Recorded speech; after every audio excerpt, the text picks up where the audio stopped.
भक्तांनो, पुत्रदा एकादशीला काहीही झाले तरी तुळशीच्या रोपाला स्पर्श करा आणि कोणालाही न सांगता हे 2 शब्द म्हणा.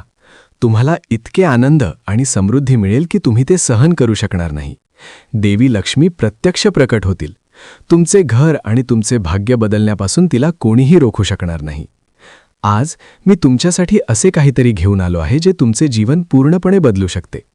पुत्रदा एकादशीला जर तुम्ही तुळशीच्या रोपाला स्पर्श केला आणि फक्त एक साधा शब्द उच्चारला तर तुम्हाला असा पुत्र मिळेल जो तुम्ही सहन करू शकणार नाही. तुम्हाला देवी लक्ष्मी आणि देवी अन्नपूर्णा यांचे आशीर्वाद मिळतील, ज्याची तुम्ही कधीही कल्पना केली नसेल. तुमचे संपूर्ण घर आनंदाने भरून जाईल आणि वर्षभर तुमच्यावर मुलांचा वर्षाव होईल. भक्तांनो, हा छोटासा शब्द अजिबात सामान्य नाही. जेव्हा तुम्हाला त्याचे महत्त्व कळेल तेव्हा तुम्ही आश्चर्यचकित व्हाल. ऐका, मी तुम्हाला सांगणार असलेला शब्द कोणत्याही शास्त्रात सापडत नाही.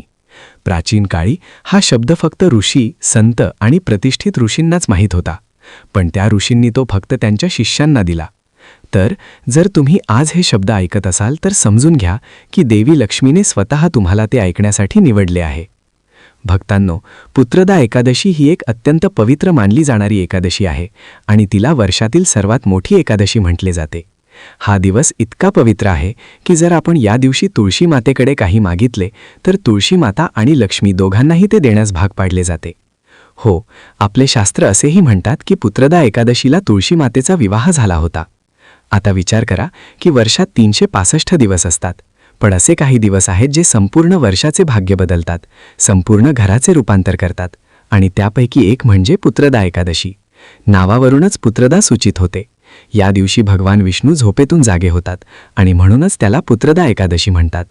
हा पवित्र दिवस आहे जेव्हा भगवान विष्णू स्वतः 4 महिन्यांच्या झोपेनंतर क्षीरसागरातून दुधाच्या समुद्रातून जागे होतात. 4 महिने भगवान विष्णू झोपलेले असताना विवाह, शुभ कार्यक्रम, नवीन काम आणि नवीन व्यवसाय हे सर्व सक्त मनाई आहे. पण पुत्रदा एकादशीच्या सूर्योदयासह संपूर्ण विश्व जिवंत झाल्यासारखे दिसते. मंदिरातील घंटा वाजतात, तुळशीच्या रोपांवर दिवे लावले जातात आणि प्रत्येक घरात एक दैवी ऊर्जा प्रवेश करते. भक्तांनो, जर तुम्हालाही देवी लक्ष्मीचा आशीर्वाद घ्यायचा असेल तर कृपया हा व्हिडिओ लाईक करा, आमच्या चॅनलला सबस्क्राईब करा आणि कमेंट सेक्शनमध्ये जय लक्ष्मी माता लिहा. तसेच कमेंट सेक्शनमध्ये तुमची राशी नक्की लिहा. आम्ही तुम्हाला तुमच्या राशीशी संबंधित भाग्य देखील सांगतो आणि तुमच्या नशिबातील कोणत्याही समस्यांवर मात करण्यासाठी सोपे उपाय देतो. म्हणून कमेंट सेक्शनमध्ये तुमची राशी नक्की लिहा. आता तुम्हाला प्रश्न पडला असेल की पुत्रदा एकादशीच्या दिवशी तुळशीच्या रोपाला स्पर्श केल्यानंतर तुम्ही कोणता शब्द म्हणावा. बरं, मी तुम्हाला तो शब्द सांगतो. मी तुमचे भले करण्यासाठी येथे आहे. पण तुम्ही तो शब्द म्हणण्यापूर्वी तुम्हाला काही विशेष नियम आणि खबरदारी समजून घेणे आवश्यक आहे. कारण जर तुम्ही या खबरदारी, प्रक्रिया आणि नियमांकडे दुर्लक्ष केले तर तुम्हाला त्याचे फायदे मिळणार नाहीत.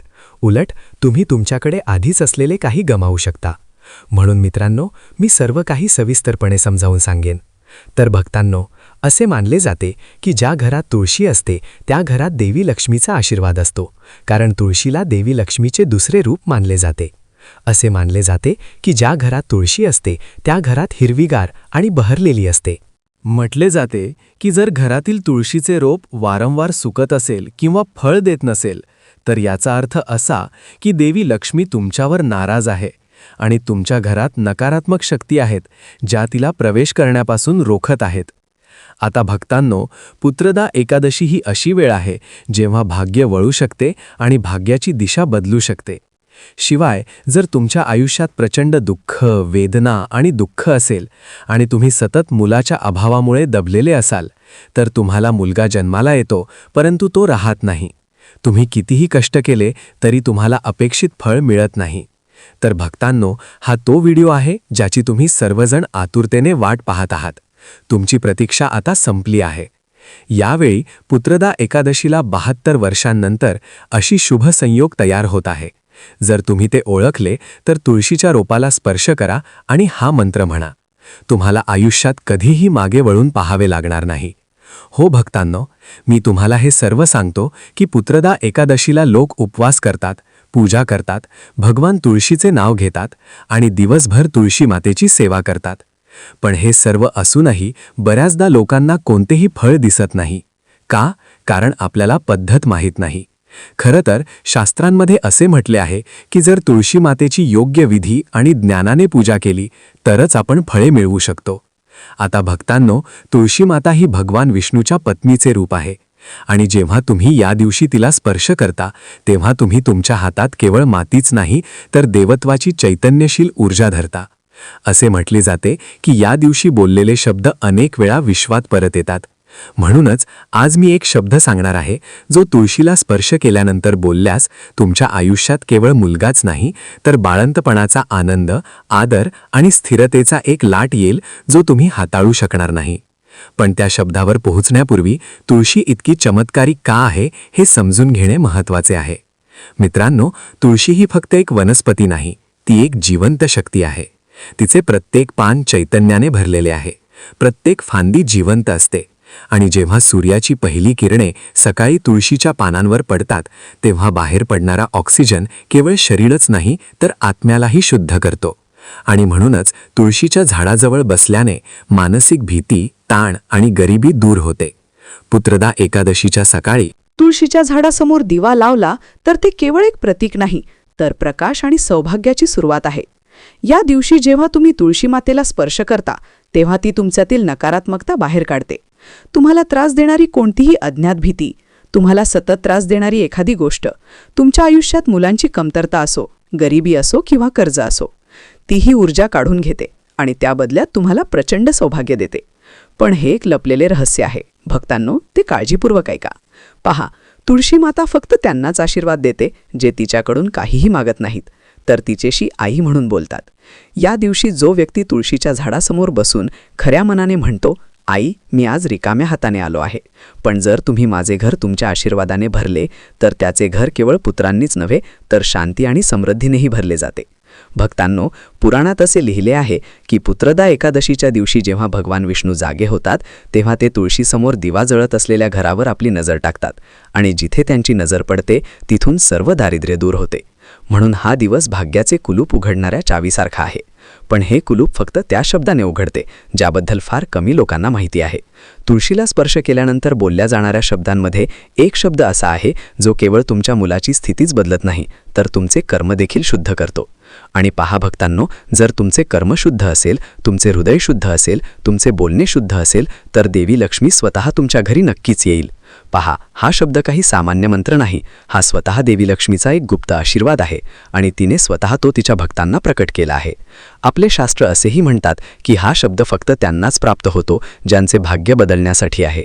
परंतु जो कोणी हा शब्द ऐकतो आणि तुळशीला स्पर्श करतो त्याला लगेचच त्यांच्या जीवनात तो बदल जाणवतो. आता कल्पना करा की जर तुम्ही एकादशीला तुळशी मातेसमोर दिवा लावला, तिच्या पानांवर पाणी ओतले आणि नंतर ब्रह्माच्या लाटा हलवणारा शब्द उच्चारला तर काय होईल? त्या क्षणी जेव्हा भगवान विष्णू आणि देवी लक्ष्मी एकत्र जागे होतात आणि तुम्ही ती ऊर्जा तुमच्या शब्दांमध्ये बांधता तेव्हा ती थेट विश्वाच्या चेतनेत नोंदवली जाते आणि नंतर ती ऊर्जा पुत्र, सौभाग्य आणि संधींच्या रूपात तुमच्याकडे पुन्हा पुन्हा परत येते. पहा, देवी लक्ष्मीला प्रसन्न करणे खूप सोपे आहे. आजच्या काळात जर तुम्ही तुळशी मातेची सेवा केली आणि तिची काळजी घेतली तर तुम्हाला स्वतः देवी लक्ष्मीचे आशीर्वाद मिळतील. लोक म्हणतात, कष्ट करा, तुमचे काम करा, पण सत्य हे आहे की योग्य वेळी आणि योग्य भावनेने केले तरच कर्माचे फळ मिळते. पुत्रदा एकादशी ही अशी वेळ आहे जेव्हा कर्म आणि भाग्य दोन्ही एकत्र येतात. म्हणूनच असे म्हटले जाते की या दिवशी केलेला संकल्प 1000 जन्मांच्या पुण्याइतका आहे. पण लक्षात ठेवा मित्रांनो, या दिवशी फक्त शब्दांनी काहीही साध्य होत नाही. भावना, आत्मा, शरीर आणि मन यांची शुद्धता आवश्यक आहे. तुळशी मातेला स्पर्श करताना तुम्ही लोभ बाळगू नये. कोणताही लोभ नसावा, फक्त भक्ती असावी. जर तुम्हाला वाटत असेल की मला फक्त मुलगा हवा आहे तर तुळशी तुम्हाला मुलगा देणार नाही. पण जर तुम्हाला वाटत असेल की मी माझ्या आईच्या पायाशी बसून माझे भाग्य अर्पण करत आहे तर तीच तुळशी तुमच्या घरात लक्ष्मी म्हणून प्रवेश करेल. या दिवशी बोललेले शब्द फक्त शब्द नसतात, ते कंपन असतात आणि ही कंपनं तुमच्या जीवनाची दिशा ठरवतात. प्रत्येक व्यक्तीच्या आयुष्यात असा एक क्षण येतो जेव्हा ब्रह्मांड त्यांना काय हवे आहे असे विचारते आणि जर तुम्ही त्या क्षणी योग्य उत्तर दिले तर संपूर्ण ब्रह्मांड त्यांच्या बाजूने काम करू लागता. पुत्रदा एकादशी हा असाच एक क्षण आहे. आणि आता या प्रवासाच्या जवळजवळ अर्ध्या टप्प्यावर जेव्हा तुम्हाला उत्सुकता वाढत आहे की तो शब्द कोणता आहे जो फक्त तुळशीच्या रोपाला स्पर्श करून तो उच्चारल्याने पुत्रप्राप्तीचा आशीर्वाद देतो. ऐका, हा शब्द कोणत्याही शास्त्रात लिहिलेला नाही. हा अनुभवातून जन्मलेला शब्द आहे. जेव्हा एका वृद्ध ऋषीने त्याच्या शेवटच्या क्षणी एका ब्राह्मणाच्या कानात तो कुजबुजला, तेव्हा त्याची उत्पत्ती झाली.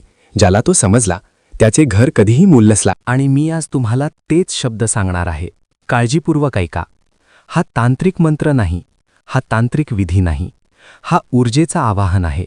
तुमच्या घरात देवी लक्ष्मीला कायमचा ठेवण्यासाठी हा एक सोपा विधी आहे. पुत्रदा एकादशीच्या सकाळी जेव्हा तुम्ही तुळशीच्या रोपासमोर उभे राहता तेव्हा त्याला स्पर्श करा आणि म्हणा, प्रकट व्हा प्रभू, माझी प्रेरणा. तेव्हा हा शब्द थेट विश्वाच्या हृदयापर्यंत पोहोचतो. प्रकट व्हा म्हणजे आतापर्यंत जे लपलेले होते ते आता दृश्यमान झाले पाहिजे. प्रभू प्रेरणा म्हणजे देवाच्या मनातून निर्माण होणारी आणि तुमच्या मनात प्रवेश करणारी दैवी ऊर्जा. जेव्हा तुम्ही तुळशीच्या झाडाला स्पर्श करता आणि प्रभू प्रेरणा असे म्हणता तेव्हा तुम्ही फक्त शब्द बोलत नाही आहात, तुम्ही विश्वाला माझे भाग्य प्रकट करण्याची आज्ञा देत आहात. माझ्या मुलाकडे जाण्याचा मार्ग प्रकट हो, माझ्या सौभाग्याचे दरवाजे उघडोत. हे शब्द बोलल्यानंतर तुमच्या आत निर्माण होणारे स्पंदने तुळशीच्या पानांमधून वरच्या दिशेने जातात आणि तिथून परिवर्तनाची प्रक्रिया सुरू होते. परिवर्तनाचा मार्ग. मला आशा आहे की तुम्हाला हा शब्द चांगला समजला असेल. आता पहा, अनेकांनी अनुभवले असेल की तुळशीच्या झाडाला स्पर्श करताना हा शब्द उच्चारल्यानंतर काही दिवसांतच त्यांना अनपेक्षितपणे मुलगा झाला, हरवलेले आनंद परत आला, बंद जीवन पुन्हा कार्य करू लागले आणि वर्षानुवर्षे हरवलेली शांती त्यांच्या घरी आली. तर याचे कारण येथे आहे. जेव्हा तुम्ही हे शब्द उच्चारता आणि तुमच्यातील नकारात्मकता तुळशीच्या मुळांमध्ये जाते तेव्हा सकारात्मक ऊर्जा त्याच्या जागी पसरते. हा शब्द तुमच्या कृतींची दिशा बदलतो. तो केवळ पुत्रप्राप्तीच करत नाही तर तुम्हाला अशा पातळीवर नेतो जिथे तुम्ही मुलांचा आनंद सहन करण्यास सक्षम बनता. मित्रांनो, या दिवसाची शक्ती समजून घेणं अत्यंत महत्त्वाचं आहे, कारण ते पवित्र आणि चमत्कारिक दोन्ही आहे. असे म्हटले जाते की एकादशी पवित्र आहे आणि आपले शास्त्र एकादशीला अमावस्येपेक्षा, अगदी पौर्णिमेपेक्षाही जास्त महत्त्व देतात. हा असा काळ आहे जेव्हा विश्व ऐकत असते, जेव्हा वारे तुमचे शब्द वरच्या दिशेने घेऊन जातात. म्हणून जर तुम्ही ही पुत्रदा एकादशी खऱ्या मनाने साजरी केली, तुळशीच्या झाडासमोर दिवा लावला आणि त्या क्षणी पूर्ण श्रद्धेने भगवंताची प्रेरणा प्रकट हो असे म्हणा, तर तुम्ही तुमच्या आंतरिक चेतनेला विश्वाच्या चेतनेशी जोडता. त्या क्षणी तुमच्या आयुष्यातील भूतकाळातील त्रास, अपयश आणि संतानविरहिततेतील अडथळे हळूहळू नाहीसे होऊ लागतात. आणि मग थोड्याच वेळात तुम्हाला आढळेल की मुलगा फक्त येतोच नाही तर राहतो. कारण हा शब्द फक्त बोलावत नाही तर तो कसा हाताळायचा हे देखील शिकवतो. म्हणून लक्षात ठेवा, लक्ष्मी फक्त तिथेच राहते जिथे स्थिरता, स्वच्छता आणि सत्यता असते. हा शब्द तेव्हाच प्रभावी होतो जेव्हा तुमचे हृदय शुद्ध असते. जर तुम्ही तुळशीच्या रोपाला स्पर्श करताना द्वेष, मत्सर, खोटेपणा किंवा लोभ बाळगला तर हा शब्द काम करणार नाही. परंतु जर तुमचे मन शांत असेल आणि तुमच्या मनात खऱ्या भावना असतील तर हा शब्द तुमच्या जीवनात एक वळण ठरेल. पुत्रदा एकादशीच्या या प्रसंगी जेव्हा विश्व जागृत होते, जेव्हा भगवान विष्णू स्वतः लक्ष्मीसह पृथ्वीकडे पाहतात, तेव्हा हे शब्द म्हणणे म्हणजे त्या देवत्वाला तुमच्या जीवनात आमंत्रित करण्यासारखे आहे. तुळशीच्या रोपाला स्पर्श केल्यानंतर आणि हे शब्द उच्चारल्यानंतर तुम्ही दिवा लावला पाहिजे. भक्तांनो, त्यानंतरची प्रक्रिया समजून घेणे देखील खूप महत्त्वाचे आहे, कारण ही प्रक्रिया विहित विधींनुसार आणि पूर्ण ज्ञानाने केली तर उत्तम, कारण अपूर्ण ज्ञान नेहमीच हानिकारक असते. जर आपण अपूर्ण ज्ञानाने कोणतेही कार्य केले तर ते केवळ उद्ध्वस्तच नाही तर आपले भाग्य देखील नष्ट होईल. तर मी तुम्हाला सांगतो, खऱ्या मनाने देवी लक्ष्मी आणि भगवान विष्णूची प्रार्थना करायला विसरू नका. आता एक दिवा लावा आणि मनात म्हणा, हे माता तुलसी, मी आता रिकामी नाही, आता तुमच्या आशीर्वादाने मी भरले आहे. मग जीवन कसे हळूहळू बदलते ते पहा. कधीकधी लोकांना वाटते की चमत्कार फक्त कथांमध्येच होतात, पण सत्य हे आहे की जेव्हा श्रद्धेला शब्दांशी जोडले जाते तेव्हा चमत्कार होतात. प्रभूची प्रेरणा प्रकट हो हा शब्द त्या श्रद्धेची दुरुकिल्ली आहे. तुळशीसमोर ते म्हणताना तुमच्या मनात शंका नसावी. हा तो क्षण आहे जेव्हा तुम्ही ते म्हणता आणि ते तुमच्या आयुष्यात एक नवीन अध्याय लिहिते. या दिवशी बोललेला हा शब्द 12 महिने प्रभाव पाडतो. तो तुमच्या घरात असे चुंबकीय क्षेत्र निर्माण करतो की तो पुत्रांची संख्या रोखतो, वाढवतो आणि दुप्पट करतो. म्हणून भक्तांनो, या पुत्रदा एकादशीला जेव्हा सूर्य उगवतो तेव्हा प्रथम तुळशी मातेकडे जा, दिवा लावा, पाणी अर्पण करा आणि त्या क्षणी तुळशीच्या रोपाला दोन्ही हातांनी स्पर्श करा आणि पूर्ण श्रद्धेने म्हणा, प्रभू प्रेरणा. हे शब्द तुमच्यासाठी सर्व अडचणी दूर करेल. हे शब्द तुमचे भाग्य सुधारेल आणि उद्भवणाऱ्या कोणत्याही अडचणी दूर करेल. कारण हे शब्द केवळ उच्चारलेले नाहीत, ते ब्रह्मांडात नोंदवलेले आहेत आणि ब्रह्मांडात नोंदवलेले कोणीही पुसून टाकू शकत नाही. म्हणूनच पुत्रदा एकादशीच्या दिवशी जेव्हा देव स्वतः जागृत होतात आणि जेव्हा पृथ्वी आणि आकाश एकत्र येतात, तेव्हा ही संधी गमावू नका. तुळशीच्या रोपाला स्पर्श करा आणि हा एक शब्द म्हणा आणि मग पहा की विश्व तुमच्या बाजूने कसे कार्य करू लागते. येत्या 4 महिन्यात तुम्हाला जे बदल अनुभवायला मिळतील ते केवळ योगायोग नसतील, ते आई तुळशीने तुमच्या प्रार्थना ऐकल्या आहेत याची चिन्हे असतील. आई तुळशीने तुम्हाला तुमचे भाग्य सुधारण्याची संधी दिली आहे. प्रिय भक्तांनो, पुत्रदा एकादशीचे महत्त्व सामान्य नाही. पुत्रदा एकादशीला लोक दान देखील करतात. ते ब्राह्मणांना जेवण देतात आणि गरीब आणि असहाय्य लोकांना मदत करतात. हिवाळा आहे. जर तुम्हाला तुमच्या घराभोवती थंडीत थरथर कापताना एखादा गरीब किंवा असहाय्य व्यक्ती दिसला, तर पुत्रदा एकादशीला त्यांना उबदार कपडे दान करा. भक्तांनो, लक्षात ठेवा, तुमचं नशीब चमकवण्याची संधी वारंवार येणार नाही. पुत्रदा एकादशी हा एक सण आहे, उपासनेचा दिवस आहे, जो वर्षातून एकदाच येतो आणि तो एक अतिशय पवित्र दिवस आहे.